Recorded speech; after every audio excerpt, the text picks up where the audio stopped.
I am here with Brian Rohr. Brian, thank you so much for joining me on Walking Inside Poems. Thank you so much, John. Good to be here.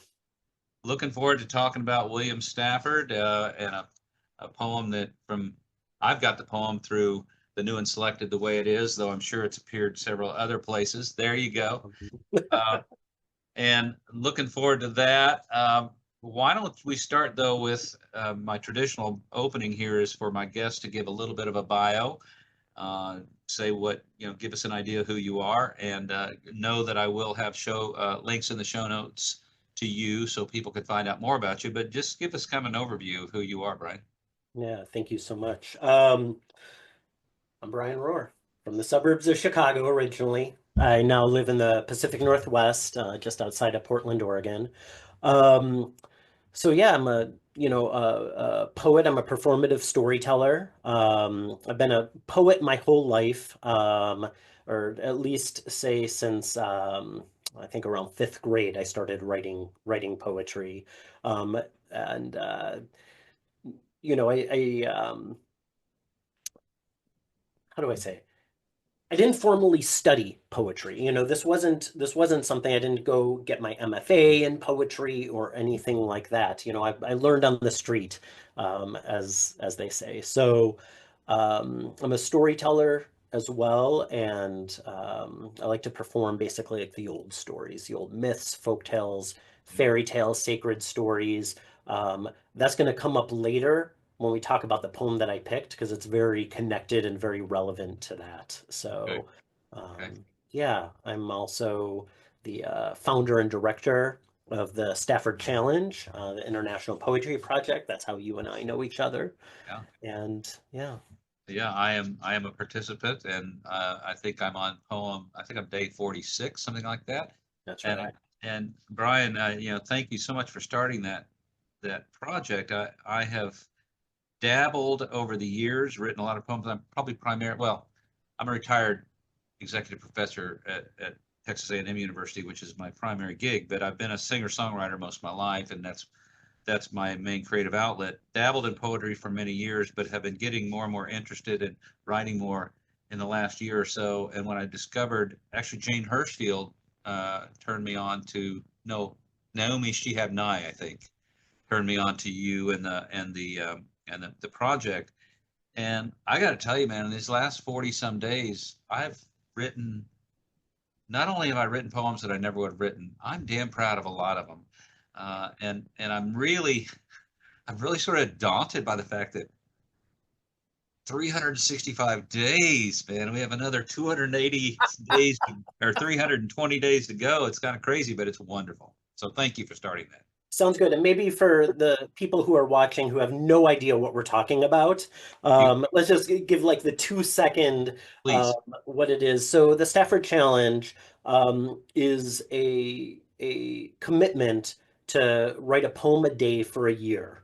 Um, and so this is the second year. We started on January 17th, and which is William Stafford's birthday. It's inspired by William Stafford, which is, part of why we've chosen his poem here for this podcast.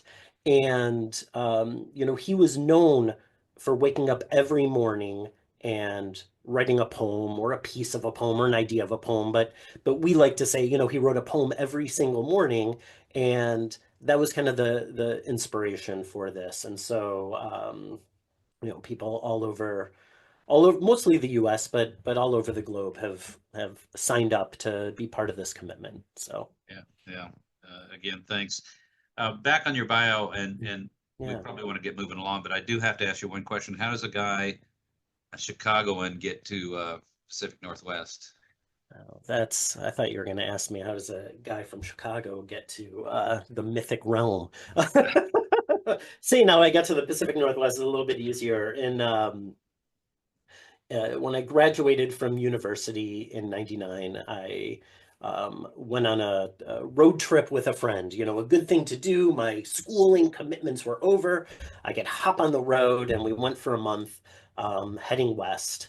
And I'd never been out here before, and I had a buddy in Portland, and so we stayed and we We hung out for a while, and I fell in love with the city. I fell in love with the arts, the kindness, the just the community aspect of it. And so it took me a few years to get back here, but once I did, I've basically been out here since 2001. So I am definitely jealous. I don't remember the first time I was in Portland, but it was many, many years ago, and I definitely had that feeling as, oh, I could live here. I could live here for sure. and you're in Texas, is that right? I am. As I said, I just recently retired from Texas A&M University Okay.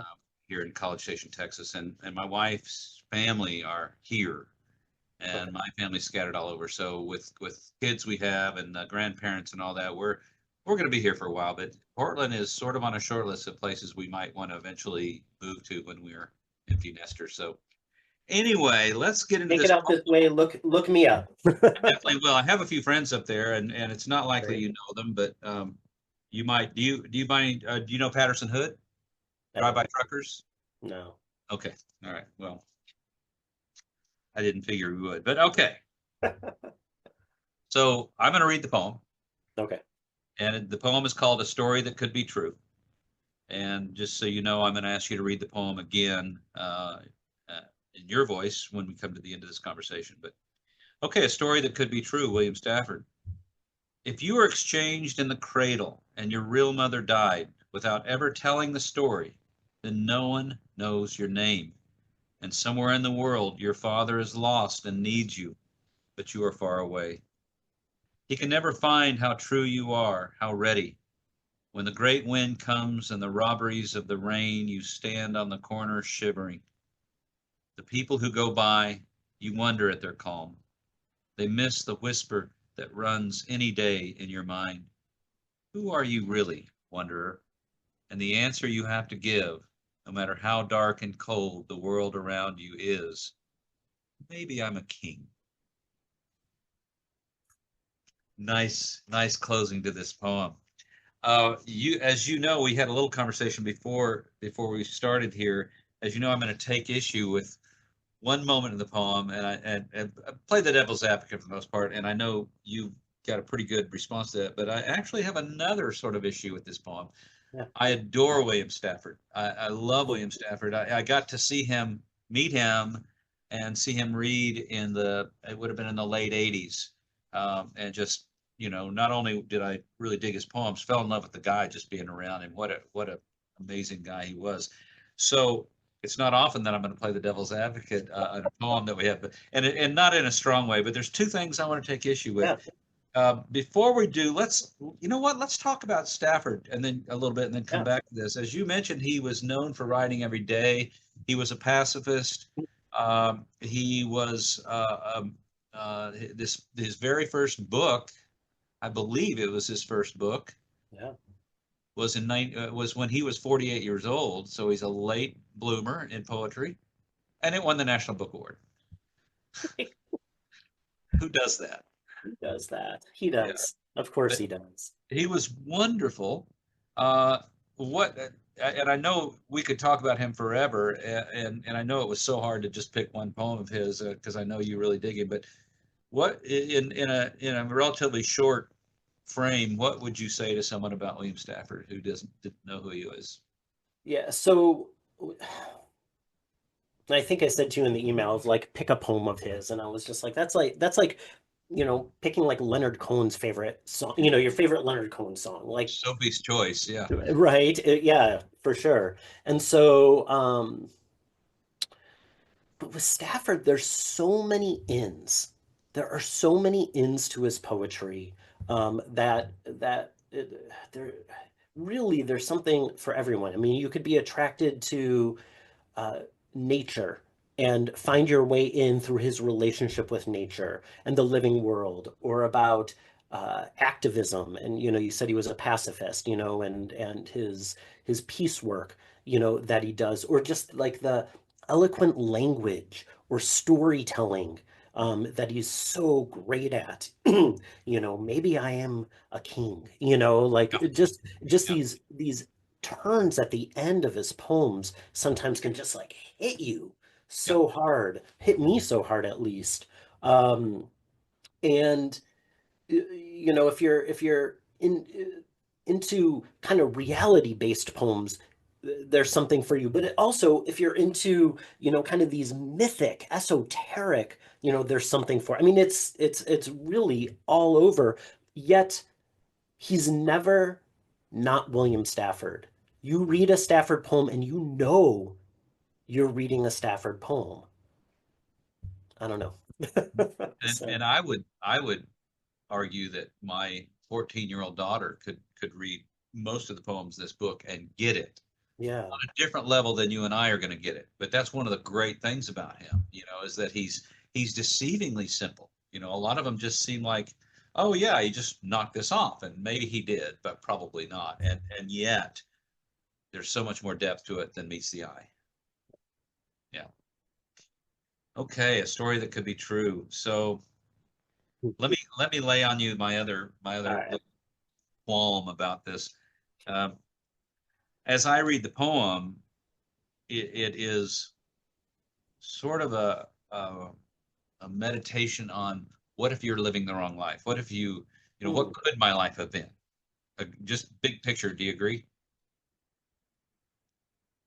I'm going to say yes for the moment. Okay. Okay. It's Good. more Good. complicated than a yes or no, but Okay. Fair enough. I studied philosophy in the 70s, and I was always taken by the existentialists. And ever since then, I've had this pretty strong feeling of we create ourselves. mhm. Existence precedes essence, I think was one of the phrases from existentialism. In other words, there is no true self, and that also comes from my orientation in Buddhism as well, that there is no essence, there is no true self. We create it, and so I push back a little bit on the idea that, oh, somehow I switched at birth and living the wrong life. I've had that thought, by the way. I thought, I wonder what my life would have been like had I been switched at birth, because clearly it would be different. And it's a worthy kind of reverie enterprise to think about what could have been different. But I also want to say, but William, you're not, no one's living the wrong life because they're creating their life as they go. How would you respond to that? I would respond to that absolutely true. And Yeah. it would be like a yes and. I mean, Yes, I and mean, love it. in a sense of course. I mean, we're leading the lives that we're leading. Um, and there's nothing we can do than be exactly where we are right now because it is the path that we're on and it is where we were led. And thinking, oh, what could have been, um, if it could have been, it would have been, right? Like Right. like it if I wasn't ready to say yes to that opportunity, no matter how much I could beat myself, I wasn't ready at that moment or whatever, or etc. So in that sense, I agree with you. Yeah. Um, But just a but, quick insertion but yeah, here. Also, it is human nature to wonder. of, We have the capacity for abstract thinking, and we're going to wonder about it. I wonder, had I not married her, had I not gone to that school, I wonder how my life. You can't not think about those things. yeah. I Had interrupted I you. asked, Sorry. no worries. Had I asked for that $10,000 more raise, if I was bold enough in who I was in that moment, would my life be different? Yes, it would be different, but we didn't. And this poem, I really think of it like how approached the old stories. All right. So in the old stories, kind of the old folk tales and stuff like that, we get in trouble when we take the story literally. Okay. The old stories are not literal. Hansel and Gretel, Cinderella. I mean, think of any of these stories. The You know, Bible. the Bible. Yeah. Yeah. When we start taking it literally, that this literally happened or this is how are we get confused, we get messed up because it was never meant to be that way. And if we can let go of the literal, all of a sudden there are multiple layers of deep, deep, deep meaning that we could glean, that we can learn from. Then they can become real wisdom stories. It could be psychological. We can take the kind of the essence of the story and put it inside us and see how the characters play out. It can be about the natural world, and talking about water. So many of these old stories actually talk about the trees and the land and the water and stuff. This is how I read this poem. And a lot of poems, not all poems. I mean, some poems are very literal or are very in the world, and want to be read that way. Yep. But this poem I don't. And and I do see there's layers of meaning. And one of them might be, the contradiction of, we lead the life that we live, and there's nothing we can really do about it. Um, And yet we wonder. and yet we wonder, and one of the layers of this story could in fact be the lie of it, you know, is, if you were exchanged in the cradle and your real mother died without ever telling the story and no one knows your name.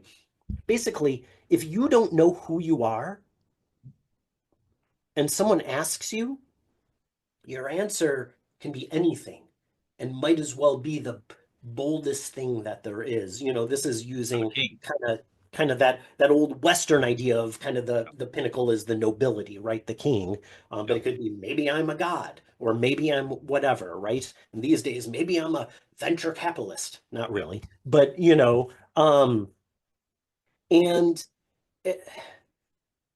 and it's saying that I'm just want to go on the lie side of it for a second because I don't believe this is the only thing about it. But one angle you can look at it is it's a necessary lie, an essential lie to be able, because no, I'm not a king. But if there's that thread of possibility, Yeah. if there's that thread of possibility, then maybe that is the medicine I need to be able to get up every day, to walk through the world, and to be able to hold my head up high. And not only that, but maybe to change. And Um, maybe to change. because I'm sort of arguing against myself here in a way, but flip that argument over that I had earlier. And look, as a professor and as someone who coaches a lot of people, there is a phenomenon that I'm not living the life that I should be living. This is just true. Yeah. For example, Brian, I used to be a certified public accountant. Okay. It wasn't me, man. It wasn't me. And I figured it out and I knew it wasn't. And it was a long story how I got there. Fortunately, I was fortunate and I had enough gumption that I changed my life. And I encounter people all the time who make drastic changes in careers, maybe get divorces, maybe move to a different country. So I'm not suggesting that change is not possible, and also that we there is a real phenomenon that we in this wondering about what could have been that can inspire change for us to be more true to our nature, perhaps. Yeah. Yeah. Let me, if I may, uh, and then I really love to hear you kind of get into this poem and maybe point out a few lines that you like. I want to get the other thing out of the way that I wanted to complain about. And this is sort of also, I'm speaking here a little bit for anyone who is adopted or has adopted children. We Yeah. have this problem with this phrase, real mother or real father. Both of my daughters are adopted, and so many times people have said to us, "Oh, who are their real parents?" And they mean well, of course, but you want to just it's so frustrating because you say we are her real parents. Yeah. There's a concept of biological parents, but to confuse biology with who your real parents are is just a misunderstanding, and it's just something people don't realize. So, I try to be patient with people. I never say, "Well, I'm her real father." I wouldn't do that, but I do frequently say to people, actually, yeah, I do know it's me. And they kind of look at me funny. Oh, I thought she was adopted. Yeah, yeah. We do know who her biological father is too. So I wanted to get that out of the way. I Yeah, don't have a big complaint about it. It's just, it's a trigger for anyone who has adopted kids or was adopted themselves. So I wanted to make that point. yeah, absolutely. Do you just want to leave it at making that point, or do Unless you you want want to to have say something, discussion? yes, yeah, because I think No. if Stafford were here with us, the what I know about him, he would probably apologize for that and say, "I'm with you, brother." You know. Yeah, yeah. Okay. So what, uh, Brian? I feel like I could talk to you for hours. What do you want to look at? Maybe let's look at the first stanza and see what we find here that is really attractive to us. If you were exchanged in the cradle and your real mother died without ever telling the story, then no one knows your name and somewhere in the world.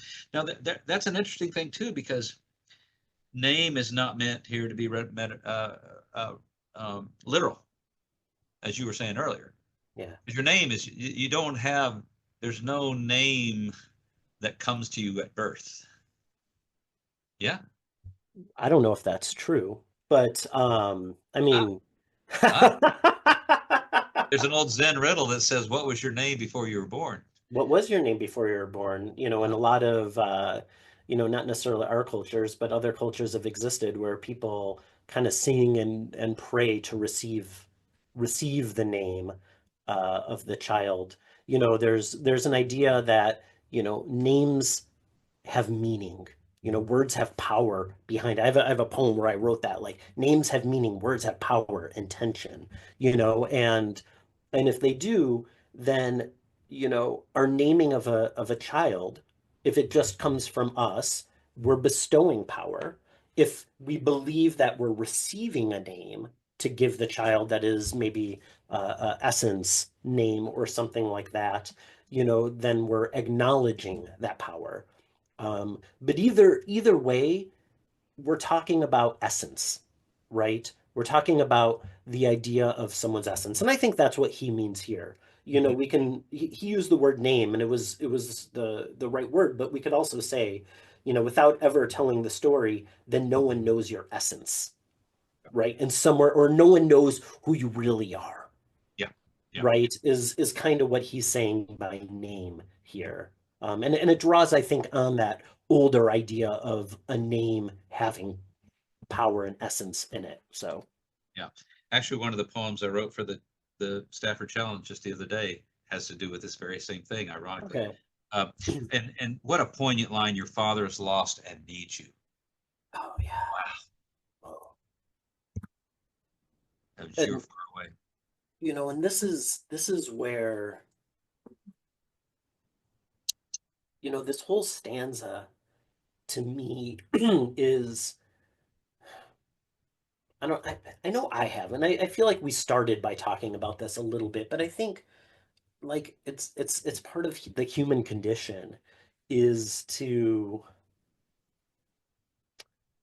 at least in our culture, to feel off, Mhm. to feel that something in the world isn't right. This And is maybe it's and Buddhism maybe 101 it's again, brother. right. Buddhism And 101, just not quite and right. maybe it's the world, or maybe it's me.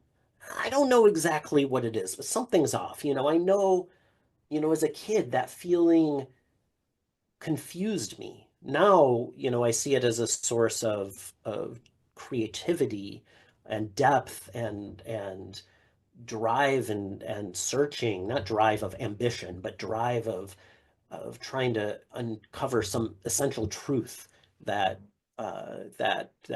though we will never get that answer, Mhm. there's medicine in that drive. Mm. Um, Yes. and and I think that's in everyone, at least everyone I've ever encountered. And that's what this poem is, and that's what that first stanza is to me talking about. Yeah. Is like, oh, there's something off, and Mhm. maybe I was switched, and maybe Yeah. my father's lost and needs me, and Yeah. I mean, these are all the great adventure stories. Yeah. Every young adult novel starts with that in some way, shape, or form. He can never find how true you are, how ready. When the great wind comes and the robberies of the rain Robberies of the rain.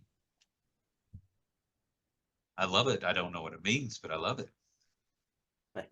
Me too. Me too. You stand in the corner shivering.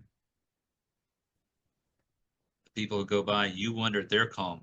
Yeah, just to keep that thread going, you see these people, and probably if you really knew them, they too would have that feeling of something's off, but you wonder Yeah. how they don't feel it. Maybe I'm the only one who feels this way. We have that feeling sometimes. You wonder if they're calm. I'm the one standing here shivering on the corner, wondering who the hell I am. Yeah. They miss the whisper runs any day. And I love the fact that he didn't say every day. It's just any day that runs any day in your mind. Who are you really, wonder? And the answer you have to give, no matter how dark and cold the world around you is, maybe I'm a king. Maybe I'm a king. Yeah, that's a yet another home run ending for sure. Beautiful ending. Yeah. You know, one things that I love in that in this poem is once again, as I was saying earlier with, the old stories, you can take the story and kind of put it inside you, Mm, and if it, like, who's the Moses inside me? Who's the Pharaoh inside me? Who's the yeah. sea that's parting inside me, right? And in this poem, when I take it and I can put it inside me too, it's uh, which is the part of me that is the one that is shivering Mm, on the side, looking around and just seeing no, everyone is calm, everyone has it together but me, you mhm. know? Yeah. But and and it's searching for that other part inside me Mm, that is the king. And it's searching for the part that, a lot of times when and I know you said your trouble with the idea of the real mother. I'm not, I don't want to diminish, I just want to put that aside for a second to yeah. just talk about that is also a lot of times, when we say real mother, a lot of times it's talking about the earth. We're Ah, not talking about a parent. We're talking about yes. the parent. Yeah. And if the real mother died, if that connection with the earth has been severed, and in our culture, it has been severed.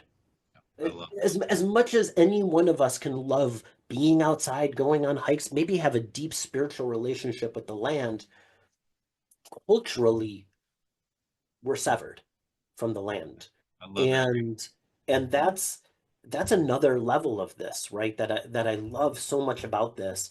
If you were exchanged, and so now we're talking mythologically, Yeah. and you were taken away and cut off from the earth, Mhm. you know, and now what does that mean? Well, if you're cut off from the earth, you're cut off from some life force, and you are shivering Yeah. in the corner, you know, and and then who are we? We're not lost in the world though, because we might be a king. I don't know, right? Like I'm just throwing ideas out No, I love that. I as love that.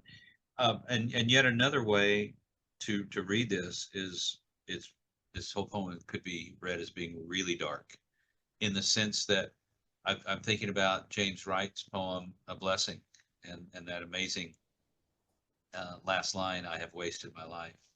Do you know that poem? Do you know the poem? remind remind No, me no, of it's not a blessing. It's the poem "Lying in the Hammock at William Duffy's Farm" in mm, so and so, Minnesota. And he's laying in a hammock and he's describing all these things, this beautiful bucolic scene. And it's nothing is about him. He's just describing all this. And then the last line comes in like like a hammer. It says, "I have wasted my life." Um, this could be read as "I should have been a king." Instead, I'm mm, standing on the corner shivering. yeah. I mean, Yeah, it carries that as well. sure. Absolutely. And here we are, the Stafford poem that at first seems very simple, little tossed off narrative is just you know like a diamond with so many facets. Yeah. Beautiful. Wow. Maybe I'm a king. Okay, anything else you would like to say about this poem? One thing I want to do, you chose another poem and we had a kind of a discussion about which one we were going to pick. if you don't mind, I want to read that other poem. We might not have much time to talk about it, but it's such a great poem, and there's so many great poems in here. What do you think? I want to, but can I? Yes, you can. Anything Okay, you want. so I'm looking actually, though I have this right next to me. Where I first heard this poem was actually in the Rag and Bone Shop of the Heart. You know this Yeah, compilation, yeah. and I have it open. Let me see that again because I love the fact that you've got how many pages marked there. Oh my gosh, yeah. I mean, this is like one of the most Yeah, well-loved book, which yeah, I mean it's if those who don't know it, it was from like the 80s, I think. It was when this was founded, 92. But it was a anthology by Robert Bly, James Hillman, and Michael Mead, and it's full of mythic and depth and yeah. beautiful poems. Um, and and obviously because it's an anthology, they curated the poems. And it's just curious to me, the poem that is right next to it, on its twin page or on its next to it page is a Rilke poem, and it's a short one. Can I read it? Please do. Because if we allow the placement to just talk to each other, there's interesting things that happen. And this is in a section that is about fathers, or it could be a parent's prayer for sons and daughters. So it makes sense that it's thematic. But this is the one, sometimes a man stands up during dinner. Sometimes a man stands up during supper and walks outdoors and keeps on walking because of a church that stands somewhere in the east. And his children say blessings on him as if he were dead. And another man who remains inside his own house dies there, inside the dishes and in the glasses, so that his children have to go far out into the world toward that same church which he forgot. This is why we read poetry. This is why Wow. I don't know if we can talk about it or not, but there's a conversation between those two poems to me. Let's do for just a minute. Yeah. Um, you know, in the Stafford poem, we're talking about the father is lost and needs you. In this poem, the Rilke poem, we're talking about the father that was able to follow this necessary life passion, and the one who doesn't, the children need to follow. But either way, there's this interesting connection of our lives that lineage matters, and who we're from and what they have done or didn't do, or how their story travels through us. Whether I like it or not, I am in some ways responding to my parents' lives. Oh yeah. And we all are doing this. And Um, they have either their parents' lives. and they have their parents' lives. And it could be, sometimes we call it ancestral trauma. We don't talk as much about the ancestral blessing, you Ah, know, but yes. but because both exist, right? It's not just the bad things, it's the beautiful things as well. But our connection, or in Stafford's poem, the severed connection, of the lineage, or knowledge of the lineage, animates who we are. And I love this. And you don't need to have kids to understand this, but having children, I see it. Like I see it so clear. And just to get just ever so tiny biblical for a second, there's a Torah, or a biblical, section, part of the Bible, called Toldot. This is the part of the story where Jacob and Esau are born. The two twins are born to Isaac. And that section starts by saying, this is the story of Isaac, son of Abraham. Okay, that's the first line of it.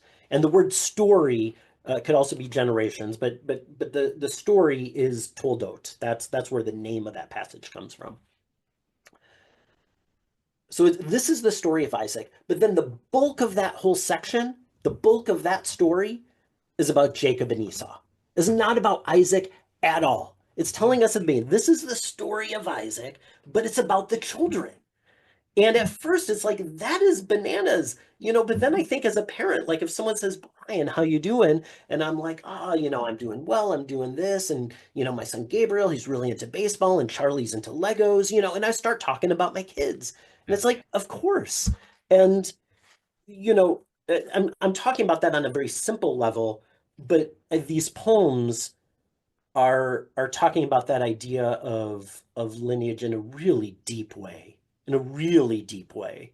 Um, anyway, I went off on a little tangent there, but It's a nice one. yeah. I only wish we had Stafford's son here to comment. That would have been really cool. Oh Uh, yeah. so just we don't have time to talk about it, but I do want to read this other poem because it was Okay. kind of a toss up for us which one, and it It was. might give any listeners who don't know Stafford, how can you not know Stafford, an idea of the depth of this man. So this other one's called A Message from the Wanderer. Today outside your prison I stand and rattle my walking stick. Prisoners, listen. You have relatives outside, and there are thousands of ways to escape. Years ago, I bent my skill to keep my cell locked, had change smuggled to me in pies, and shouted my plans to jailers, but always new plans occurred to me, or the new heavy locks bent hinges off, or some stupid jailer would forget and leave the keys. Inside, I dreamed of constellations, those feeding creatures outlined by stars, their skeletons a darkness between jewels, heroes that exist only where they are not. Thus freedom always came nibbling my thought, just as often in light on the open hills you can pass an antelope and not know and look back, and then even before you see, there is something wrong about the grass, and then you see. That's the way everything in the world is waiting. Now, these few more words, and then I'm gone. Tell everyone just to remember their names and remind others later when we find each other. Tell the little ones to cry and then go to sleep, curled up where they can. And if any of us get lost, if any of us cannot come all the way, remember, there will come a time when all we have said and all we have hoped will be all right. There will be that form in the grass. Whew, man, William Stafford. William Stafford. I mean, I could talk about this poem for hours. Maybe we need to do a double feature. I don't know. Well, But let's maybe this has come up in a couple of these episodes. Let's plan on another episode down the road sometime, and we'll talk about this poem. Is that that doable? sounds totally good. I want to just make that connection because we talked Yeah, about it there are before. definitely connections He between these. brings up that name, Yep. right? He uses the word name again when describing, make sure we remember our names, our essence, who we are. Yes. It's so easy to get lost in the world. It's Yeah. so easy to get lost. And there's also that feeling of living the wrong life. Yeah, Because hey, prisoner, you can escape. I mean, obviously it's metaphorical. Uh, right. you can. There's so many ways for you to escape. Suddenly I thought of Paul Simon's song, 50 Ways to Leave Your Lover. There's 50 ways to change your life. Yeah, great. Okay. Brian Rohr, thank you so much. Will you take us out by reading a story that could be true? I'd love to hear it in your voice. A story that could be true by William Stafford. If you were exchanged in the cradle and your real mother died without ever telling the story, then no one knows your name.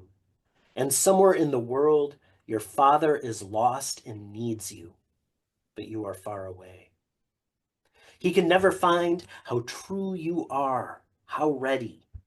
When the great wind comes and the robberies of the rain, you stand in the corner shivering.